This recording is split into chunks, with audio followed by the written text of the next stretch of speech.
¿Qué tal? ¿Cómo están amigos de Sin embargo? Como siempre un gusto, como siempre un placer que nos acompañen en esta videocolumna. El tema Salgado Macedonio, el respaldo de los líderes de Morena, incluyendo al presidente de la República, confirman que los cambios sociales no se dan en las instituciones. La dominación masculina que sostiene la sociedad patriarcal se sostiene de diferentes formas, a través del poder judicial, de la política, de la educación, de las prácticas culturales. Es una enorme, vergonzosa, cínica protección a favor de los depredadores. Pero vamos por partes. La iglesia, antes de que el brazo armado aparezca, está el recurso a la religión que manipula emocionalmente a los excluidos, pero que violenta doblemente a las mujeres por su género. En nombre de la fe, amparados por religiones misóginas, muchos hombres ejercen la violencia de género a tal grado de llegar a los feminicidios. ¿Por qué? Porque sigue siendo consejo sacerdotal o del pastor de la iglesia perdonar, guardar silencio, mantener la familia unida a costa de la violencia emocional, de la violencia física, del abuso sexual, delitos que deben de ser pagados con cárcel, pero que si son ejercidos contra una mujer, pues bien pueden ser perdonados por Dios. De ahí partimos al tema social. Negarle el acceso a la educación a las niñas de los sectores más vulnerados, obligarlas a parir manipulando a la población con que el aborto es un asesinato castigado por Dios, en lugar de informarles sobre sus derechos sin inmiscuirse en sus cuerpos, ¿qué nos deja? El aborto es un derecho negado por estados represivos, donde gobiernan principalmente, y hay que dejarlo muy, pero muy en claro, gobiernan principalmente hombres machistas que lo utilizan como arma de castigo en contra de las mujeres por su género. Criminalizan a la mujer por abortar. Pero si una hija le saliera embarazada al líder sindical, al gobernador, al senador, al diputado, al funcionario del gabinete, caray, la mandan a abortar a la mejor clínica del país o del extranjero. Y lo mismo ocurre con las cúpulas de la oligarquía. Niñas sin acceso a la educación, sin alimentación sana, sin acceso a un sistema de salud, viviendo en casas que no cuentan con la seguridad mínima, en entornos machistas, violentos, sistemáticamente orquestados desde el Estado. Son niñas que jamás tendrán un desarrollo integral y por ende tampoco serán mujeres realizadas ni personal ni profesionalmente.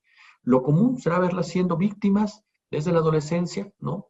Del embarazo no deseado por un abuso sexual, porque fue víctima del amor romántico tan patriarcal o porque fue casada a la fuerza. El Estado. En nuestras sociedades, la violencia ejercida desde el Estado también ha hecho que los hombres abusen de las niñas, de los adolescentes, de las mujeres en entornos familiares. ¿Por qué? Porque saben principalmente que la vergüenza, que el silencio es una buena aliada. Los ministerios públicos, la policía, de plano dice, mientras no se sepa, no hagamos nada. Un Estado ausente, infestado de corrupción, en donde se propaga el machismo, la misoginia, la homofobia, se alimenta de esta manera el patriarcado y se alimenta sistemáticamente y es el responsable de la violencia de género en todo su contexto.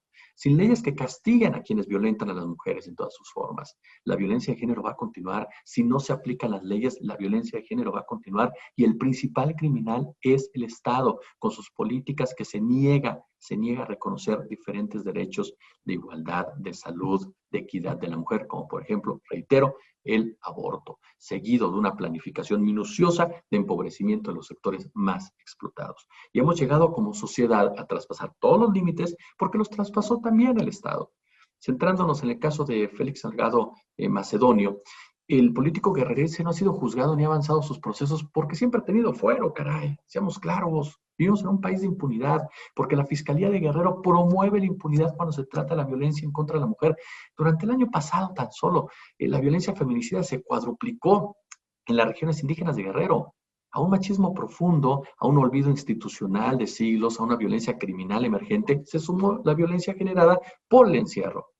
La postura del presidente y de su partido, más allá de lo que pasa en las próximas horas, confirma que la violencia contra la mujer no es una prioridad y normaliza el abuso sexual. ¿No? Seamos claros, quien manda en Morena es el presidente. Punto y aparte. Ahora, para finalizar, la oposición de verdad se quiere subir, pero a cualquier barco con tal de cargar votos. ¡Qué miseria, qué cinismo! El PAN hablando de igualdad de género. Primero, deberían combatir sus demonios internos, como la criminalización del aborto. Durante años este partido se hizo de la vista gorda ante la violencia feminicida. O ya olvidamos a Francisco Barrio Terrazas, ex gobernador de Chihuahua, justificando los asesinatos en Ciudad Juárez porque las mujeres traen minifalda. O Vicente Fox hablando de las lavadoras de 2 patas. O las campañas de Provida asociadas y apoyadas desde los Pinos Azules en contra de la educación sexual y el embarazo no deseado. Perdón, una verdadera, insisto, una verdadera miseria por parte de la oposición y que muestra un sistema político totalmente podrido. Como siempre, un gusto, como siempre, un placer. Entren a la página, por supuesto, de Sin Embargo, el portal de Sin Embargo, periodismo de calidad, de rigor. Síganos, @jet1403 y déjenos sus comentarios y su like. Gracias.